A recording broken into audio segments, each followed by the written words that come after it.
Programang Layag WPS, inilunsad ng BIFAR at Department of Agriculture para matiyak na mapakikinabangan ng mga Pilipino ang yamang dagat ng West Philippine Sea.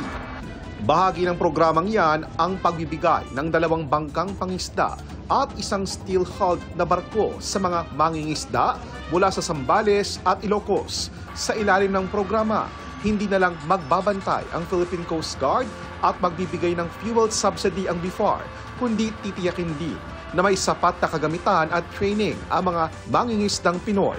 Matapos ipamigay ang mga bagong fishing asset, naglayag ang beneficiaries para subukan ang mga bagong bangka.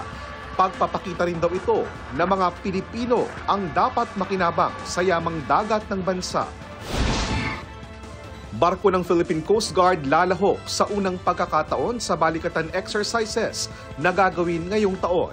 Kasama nila na maglalayag mula Puerto Princesa, Palawan ang mga barko ng Amerika, Australia at France sa loob ng Exclusive Economic Zone ng Pilipinas.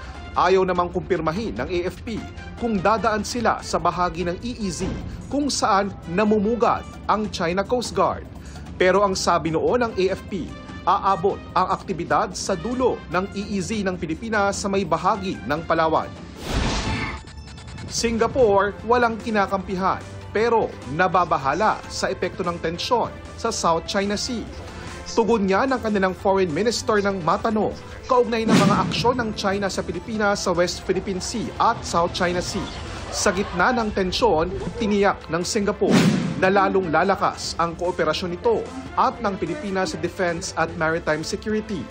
Sa huling bahagi ng Abril o sa unang linggo ng Mayo, nakatakdang bumalik sa Singapore si Pangulong Bongbong Marcos para sa International Institute for Strategic Studies. Para sa GMA Integrated News, ako po si JP Soriano, ang inyong saksi. Mga kapuso, sama-sama tayong maging saksi. Mag-subscribe sa GMA Integrated News sa YouTube at para sa mga kapuso abroad, samahan niyo kami sa GMA Pinoy TV at sa www.gmanews.tv.